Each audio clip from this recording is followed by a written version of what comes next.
Report divisional bureau chief Fakhar news Hyderabad Sindh. अफसोसनाक खबर मीरपुर खास उमरकोट रोड पर वाक़या निजी मेडिकल सेंटर में घटान के मामूली ऑपरेशन के दौरान मुबैना तौर पर गफलत से नौजवान लड़की जाँभक वर्षा का मेडिकल सेंटर पर एहतजाज।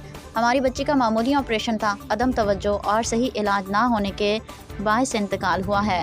अब लेते हैं वर्षा का मौक़िफ़। मज़ीद अपडेट के लिए देखते रहिए फ़खर न्यूज़।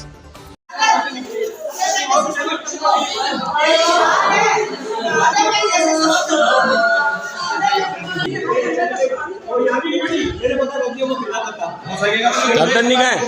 डॉक्टर नहीं कहाँ है? डॉक्टर नहीं कहाँ गए अभी?